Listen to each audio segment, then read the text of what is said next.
Welcome home to USA Global TV and Radio, a place where dreams take flight, with authentic storytelling, diverse perspectives and meaningful conversations, where global stories unite and bridges are built beyond all borders. Discover world-class education, entertainment, hope and inspiration. Together, we're building bridges worldwide.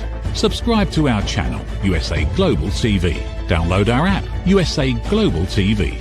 Be our guest or join our team. Visit usaglobaltv.com. Thanks to our founder and executive producer, Dr. Jacalyn Kerbeck. Music score by Yeffy Tang from Cloud Road Music. Voiceover artist Mike Porter. Creative direction by Paul Garcia. USA Global TV and Radio, your home for global connection. All rights reserved. This video and its contents are the exclusive property of USA Global TV and Radio. Unauthorized use, duplication or redistribution in any form is strictly prohibited. Good morning, good afternoon, and good evening. Welcome home to USA Global TV and Radio, where we proudly provide world-class education, entertainment, hope, and inspiration. I'm Dr. Jacalyn Kerbeck, and my show today is Take Steps and Kick IBD. And this is in support of the Crohn's Colitis Foundation and the Take Steps Walk that is going to take place May 16th, 2026 at Citizens Bank Park in Philadelphia. So thank you so much for joining me. I really appreciate it. Today, we're going to be talking a little bit more about IBD, and I want you to feel comfortable if you want to share anything in the comments or the notes. If you are a patient or you're a caregiver or you're an advocate and you have something to say, I'd love to hear from you.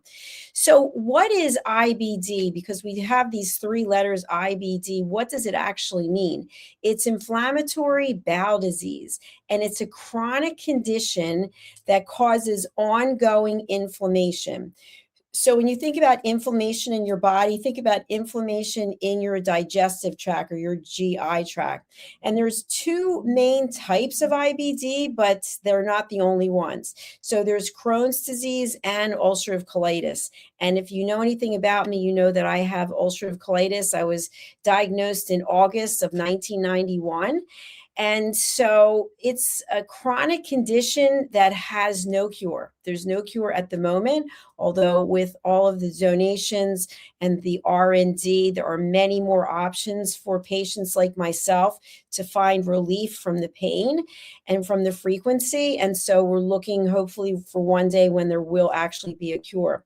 What happens is that IBD occurs when our immune system attacks itself. It attacks our gastrointestinal tract because it thinks that it is not actually part of our system. It's in an attack mode.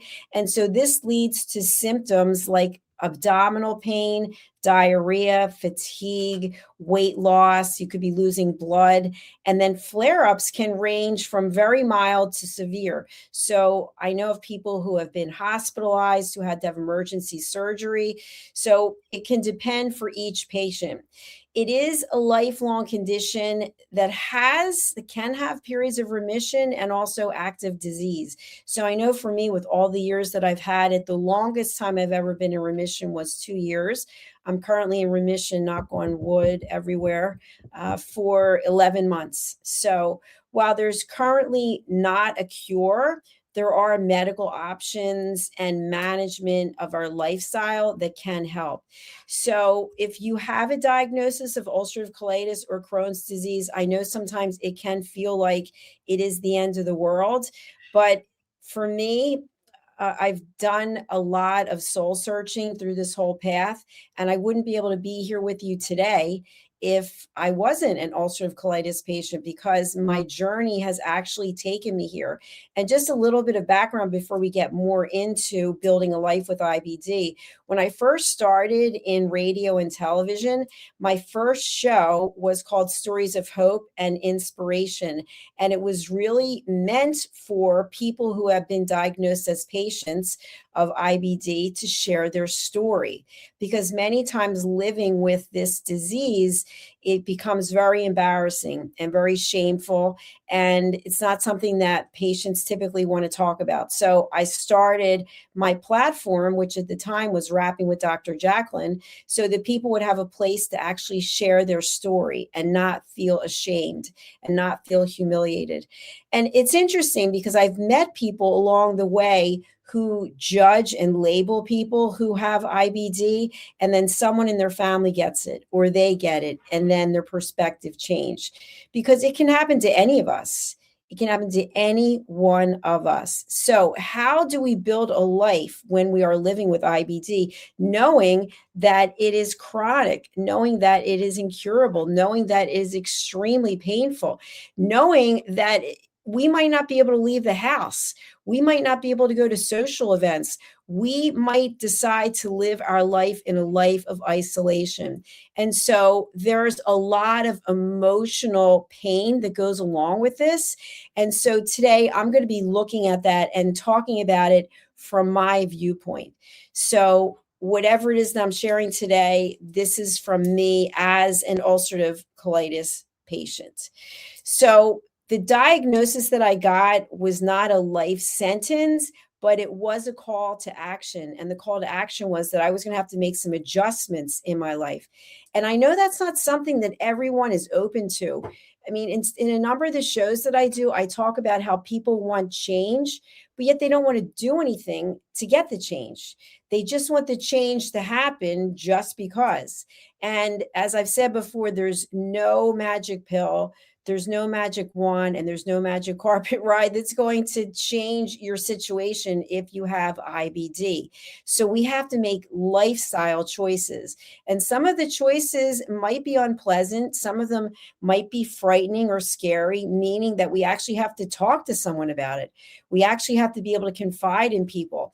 And so that's why organizations like the Crohn's and Colitis Foundation exist, to give people resources where they can go and share their story and not be judged. And also to get information and find out which doctors might be the best ones for us to go to, and what are the current treatment options, and who is in the community, and how can we be a part of the community instead of being isolated. So for me, I joined the Crohn's Colitis Foundation as a volunteer in 2018. And I've been on the board since 2019, and I've been a leader of various events. And as I mentioned, the Take Steps Walk, which is coming up. I think this is my fourth Take Steps Walk, or my fifth, I'm not really sure. But it's a great opportunity to be with people who understand what you're going through. And that's not just patients, but it's family members, it's doctors, it's nurses, it's caregivers, it's people who understand and are there to provide support. So I'll be talking a little bit more about this event as we go through this. But where I want to start is thinking about the emotions that we experience. There can be fear, there can be relief, there can be confusion, there can be anger, there can be, why is this happening to me? Or why is this happening to my child? Or why is this part of our life now? And we might not always get the answers that we need that can squash these feelings, because we're entitled to our feelings and they come up, especially when we don't actually know how long a flare is going to last or how bad it's going to be. But our mindset makes a huge difference. And so the first thing I'd like to share is not everyone in your life is going to understand what you're going through. They're not. And not everyone is going to be a team player. And that's okay. Everyone's on their own journey. So you'll find very quickly who's going to stand by you and who maybe is not able to. And when I say not able to, sometimes we do not have the capacity. We haven't grown to the point where we can be supportive of other people and get out of our own way. And what I mean by that is when something happens to someone else, sometimes it is a mirror for us to say to ourselves, I wonder if that could happen to me. Or I wonder why it hasn't happened to me. And people become afraid. So some people will be supportive and other people might not. You'll find out very quickly. Some people will offer solutions. I had people saying to me when I was in corporate, can't you just take Pepto-Bismol? No, you can't take Pepto-Bismol. One thing has nothing to do with the other. People don't bother to do any research. They just offer suggestions. And many times it's because they feel helpless. They don't actually know what it is that they can do to support. And another thing is that people can feel angry because they had a certain relationship with you and maybe you did certain things together and now you can't do them. And so now the person is left thinking, wow, I really wasn't expecting this. So we have to focus our mindset on healing and on surrounding ourselves with people who do give us grace, who do want to understand, and who do provide support. And I really feel very strongly here. This goes along with what I teach people when it comes to elevated listening. We have to set boundaries. And the boundaries can be as simple as you don't have to tell everyone in the world what's going on with you. You don't have to post it on social media exactly what you're going through. Or if you feel it's therapeutic and you want to, that can be a boundary that you also set. But be prepared for people who are very negative, people who are coming from a place of fear and anger, that you may not get the support that you're looking for. So you make that determination for yourself. And then set a boundary of how you can live a healthy lifestyle that is beneficial to you getting yourself into remission or staying in remission. And so I'll share something with you that I think is quite interesting. I decided 37 days ago today that I was not going to eat any more sugar and I wasn't going to drink wine. I love Chardonnay, and I just decided I wasn't doing either one of them anymore. And something that's very interesting to me is my blood pressure, which for, I think since 2012, when my father passed away, it was about 151 over 100, 110, and that's on medication. Now it's 98 over 68 on average. And that's been the last 37 days. It's been in that realm. And so what did I do differently? Well, I took away items that cause inflammation. Alcohol causes inflammation and sugar causes inflammation. And was it hard to do? Is it hard to do? No, it actually hasn't been hard to do. Do I find that I'm a completely different person? No, but I think that I am much sharper. And I feel like with doing intermittent fasting every day, it comes very easily to me. I'm doing between 13 and 18 hours a day.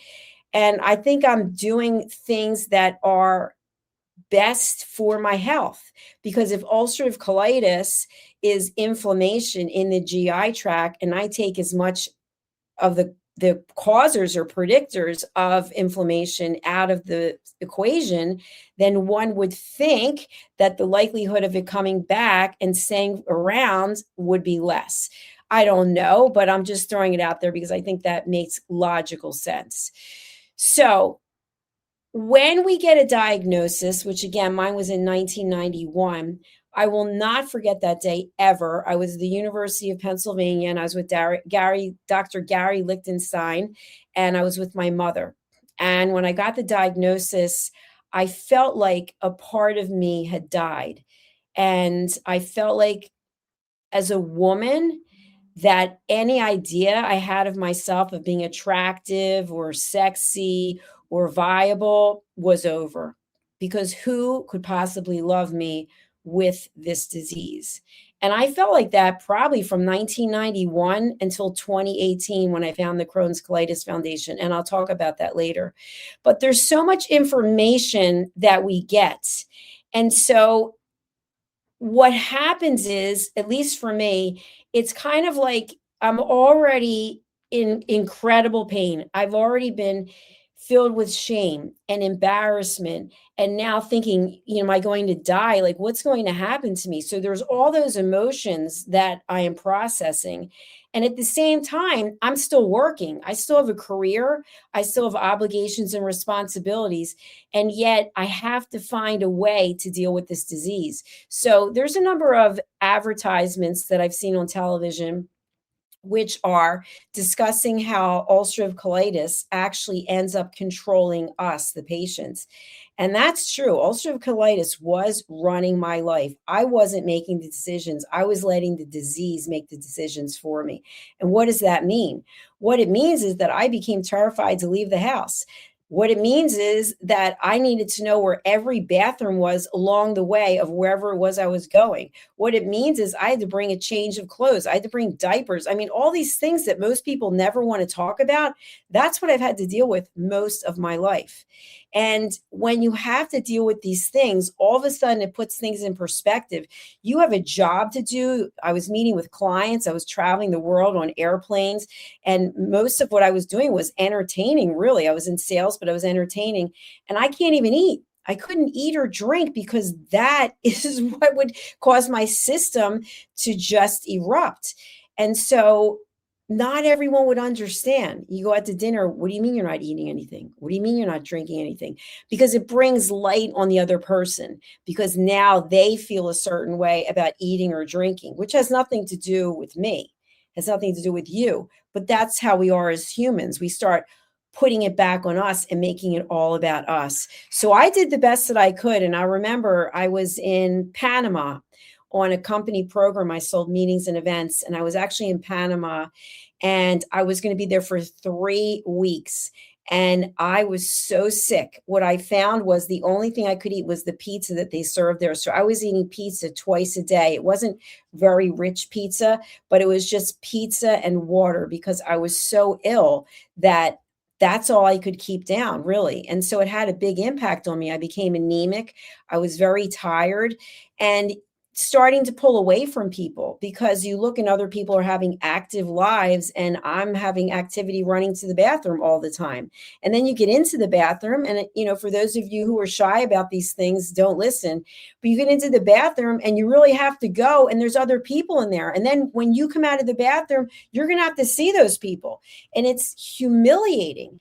It's hard to explain if you've never gone through it. So if you ever see someone or know of someone who has ulcerative colitis or Crohn's disease, please give them grace, because your body is doing what it wants to do.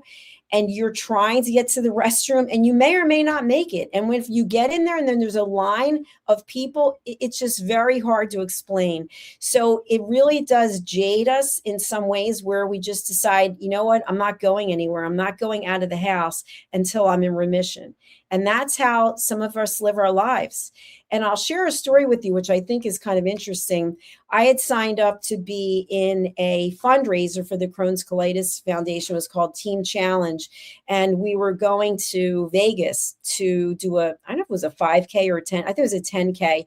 And so I was not in remission at the time when the race was coming up. Of course, when I signed up for it, I was.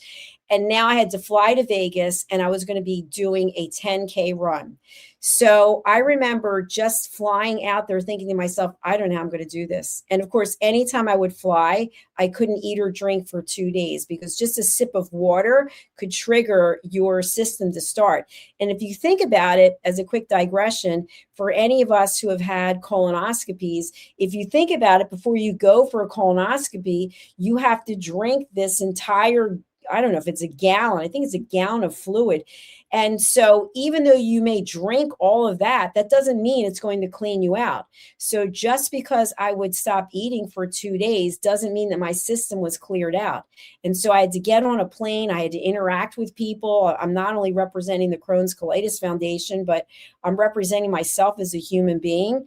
And then it was the day before the race. And I thought, I can't do this.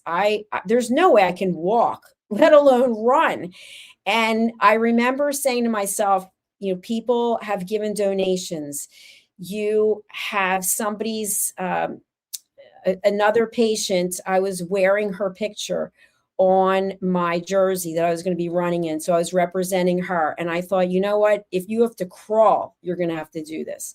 And so on the way over there from the hotel, they actually stage it so that not everyone is coming at the same time. So I ended up walking with a group of people. And this woman I never met before, she and I started talking, and she told me she had just gotten out of the hospital where she was operated on. I don't know if it was Crohn's disease, but she actually had to have an operation, and she was coming to do this race. And I thought to myself, what am I complaining about? This woman was literally just cut open in a hospital and is now at this race.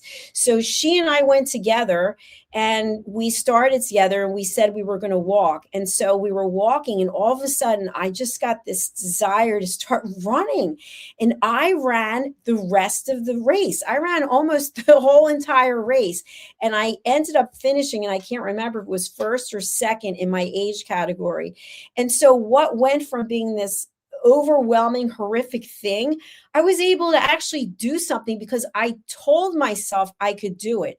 I challenged my own thought process and used this woman's story as a foundation of why am I feeling so sorry for myself? I'm creating this. Yes, I have a disease. Yes, I'm not in remission, but I'm making it worse because of the story that I'm telling myself. So I told myself a different story. And the story was, if this woman could be in the hospital and be operated on, and now she's here in Vegas for this race, I can do this. And I did it. And I will never forget it. And I think I actually sobbed at the end, because if you train your mind, if you have a state of calm, a state of stability, you can accomplish so much. But if you tell yourself you can't do it, if you say to yourself, you know what, I have a disease, I am a disease, I'm a victim, I'm weak, you will be that. So what I learned to do was to build structure. I learned what was it that I could eat or do that would be a trigger. And here's something that I want to clear up. Having IBD is not because you are under stress. It's not because you willed it on yourself. You are genetically predisposed, or it could be environmentally, that you have IBD. That doesn't mean if you get stressed out that you are going to have a flare.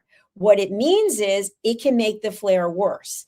And people have said to me over time, oh, the reason you got sick this year was because of this.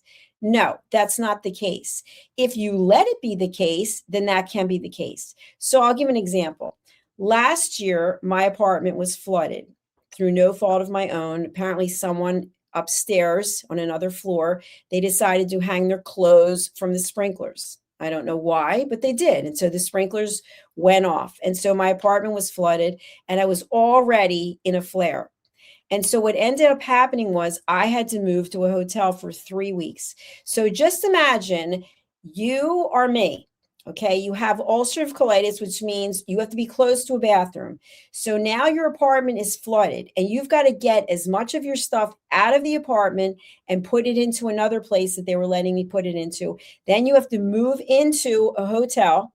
You have to come back to your apartment periodically because they have the recon people here with their giant fans, and you've got to move things around at the same time that you are working and you are sick.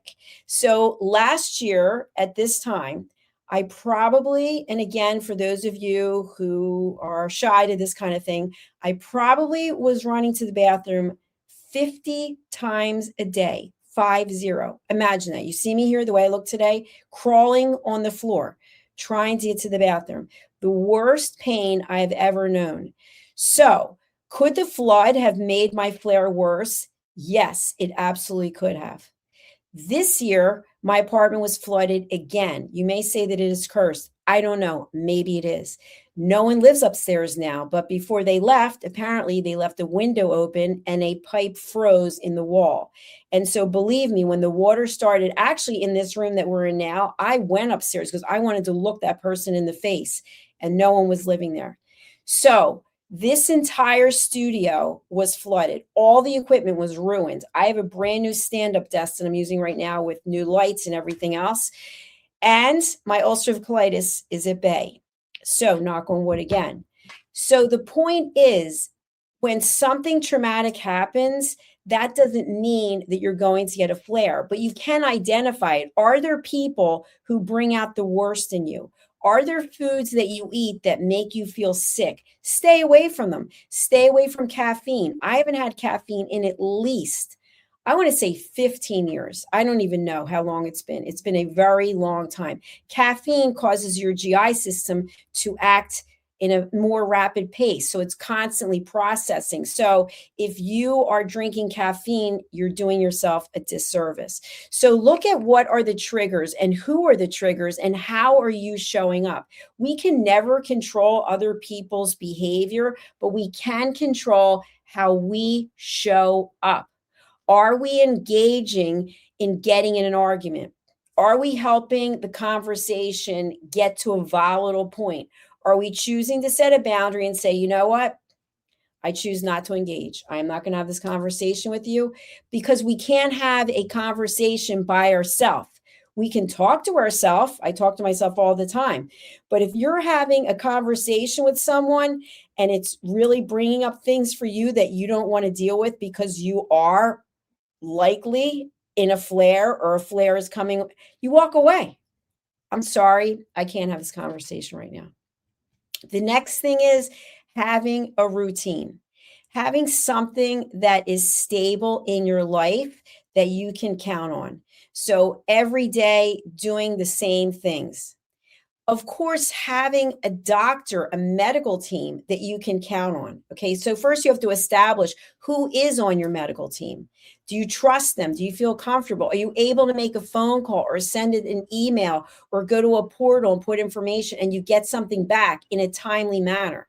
And to me, a timely manner, it might be 24 hours. I'd like something back in a few hours. I'd like to be able to call someone and they actually answer the phone and they say, this is what you need to do.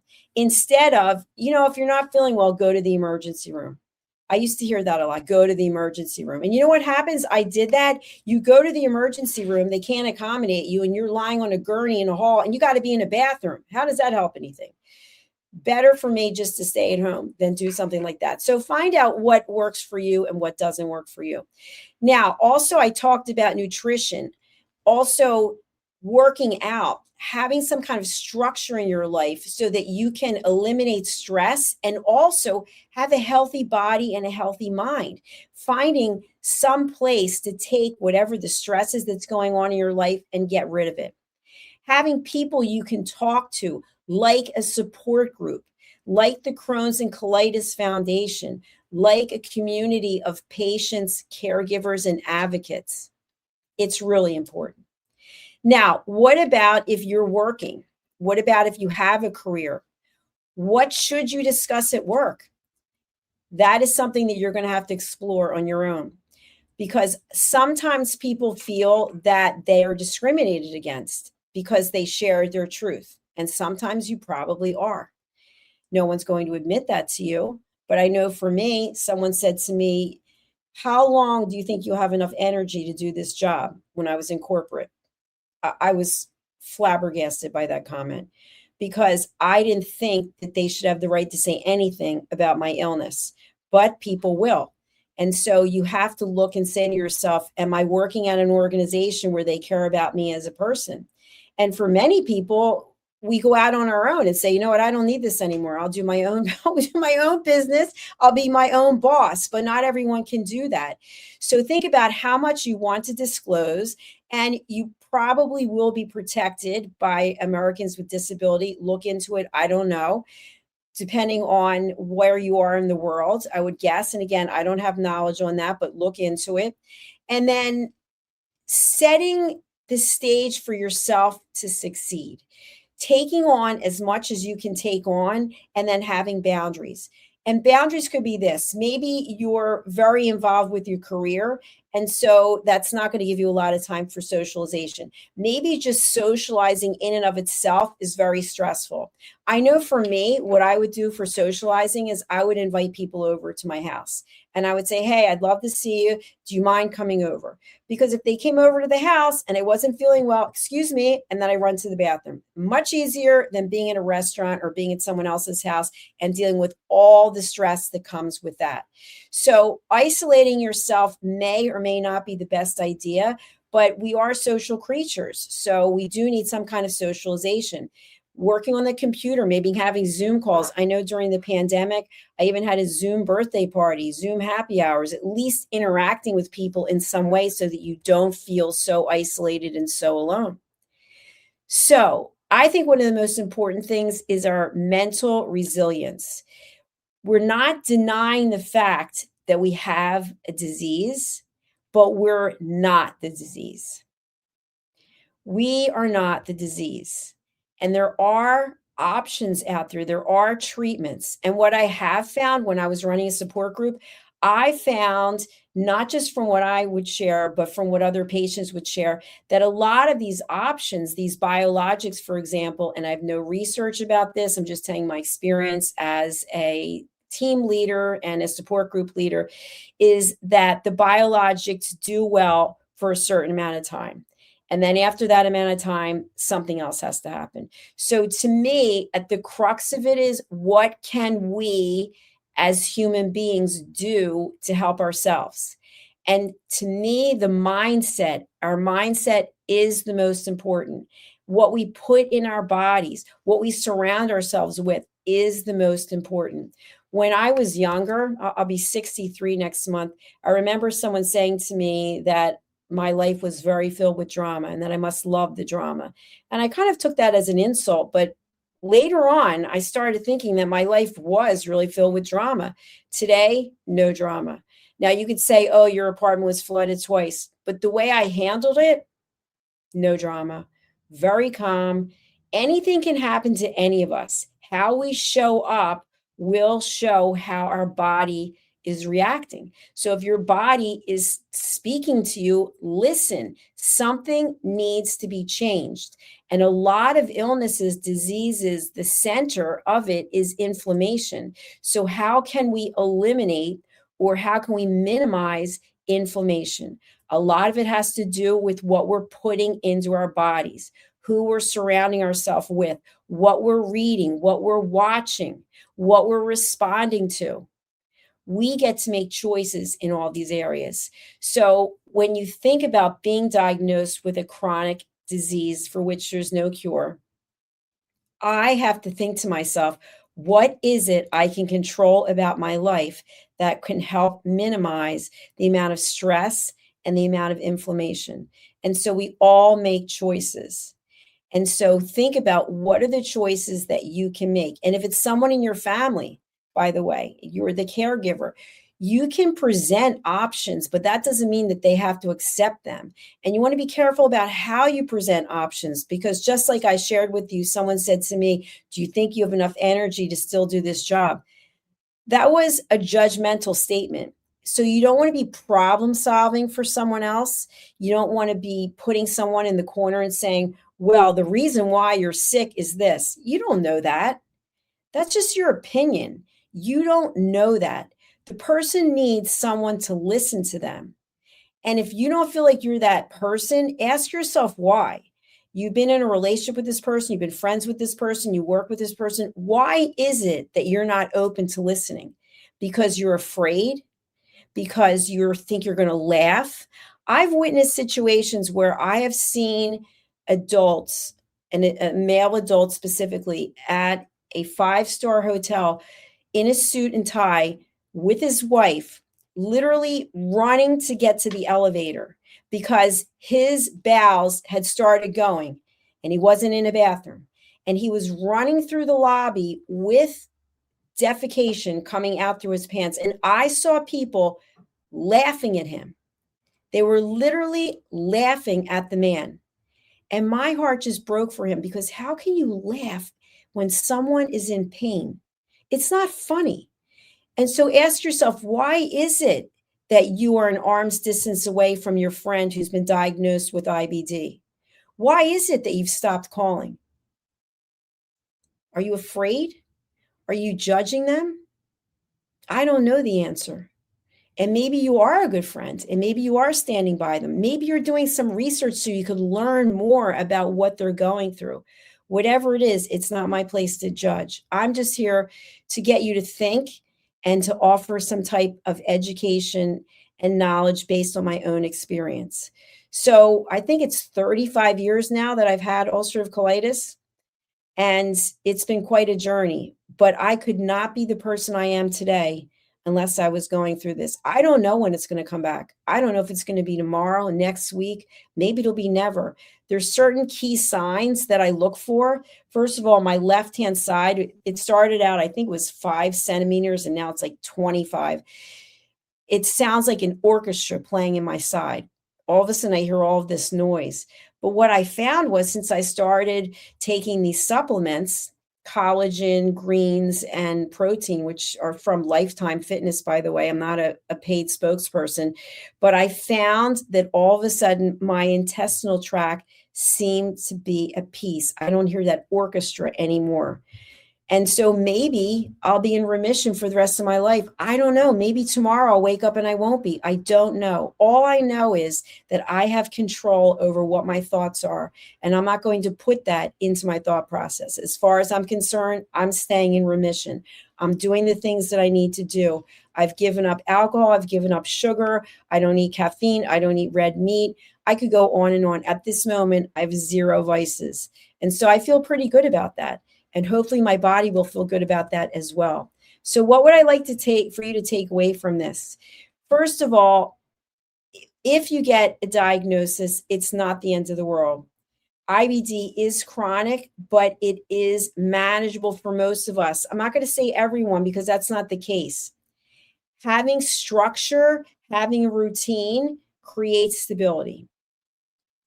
And having boundaries about what you will and will not accept, what you will and will not do, what you will and will not surround yourself with, put into your body, that protects your energy. And most importantly, having a community around you creates acceptance. It also helps create education and awareness, because you're going to have information and options that you might not have been aware of before.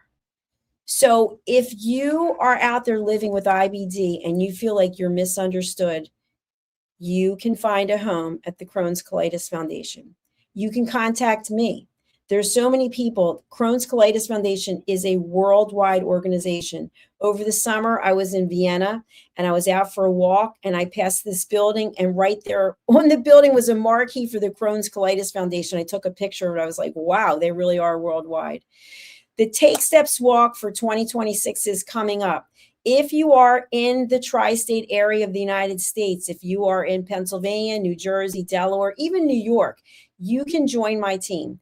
You can walk with me. You can donate. You can be part of Dr. J's Colitis Crew, which is sponsored by USA Global TV and Radio.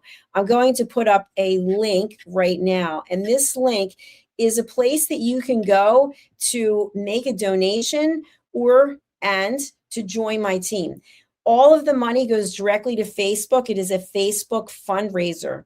And so I would love to have people out there join my team as well as donate, because if you think about it, I just shared with you that as a patient, there are more options now than there ever were before. There are more treatments now than there ever were before. Well, how did that happen? Through people giving money. And you might say to yourself, well, you know what? I don't have a lot of money. $5, $1, $10. I've just given money to 2 other organizations. I'm fundraising for Crohn's Colitis. I have my own charity that I have, USA Global TV and Radio Voices of Humanity. And I'm giving money to other people's charities. Why? Because giving back feels so good. Helping other people feels so good. But when we start judging how much we have to give, then we get in our heads and we don't do anything. So make a donation, please. It doesn't matter how much it is. You can be anonymous. And if you don't want to be anonymous, great as well. I like to reach out and thank each and every person who have donated to my team in the past, and I will be doing the same thing.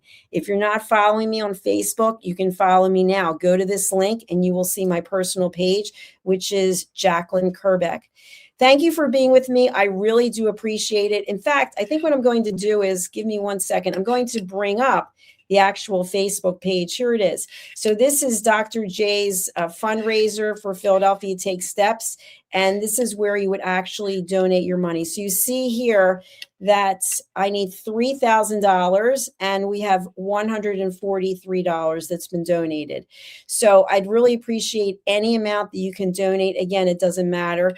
This was me with my mother. My mom has since passed away, but we had so much fun together. And that's all I'm going to say about that. All right. Well, thank you again for watching and listening. I really do appreciate it. And we will be going over to our sponsors. We'll see you again. Thanks again for being here. Thank you, viewers and listeners of USA Global TV and Radio, for joining us today. We're honoured to have your time and attention as part of our global community.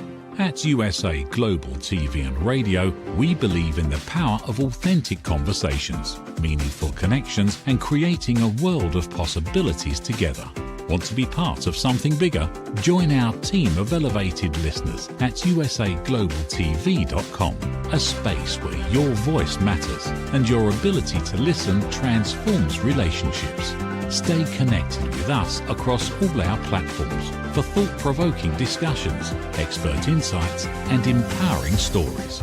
Subscribe to our channels at youtube.com/c/USA-Global-TV. Follow us on social media and explore the endless opportunities we're creating for growth, learning, and inspiration. Together, we're not just broadcasting, we're building bridges and changing lives one conversation at a time. For inquiries, contact us at info@usaglobaltv.com. Music by Johnny Dies. Produced by Executive Producer and Director Dr. Jacalyn Kerbeck. Voiceover by Mike Porter. Creative Direction by Paul Garcia. All rights reserved. Copyright 2025. Visit usaglobaltv.com to view our full terms and conditions.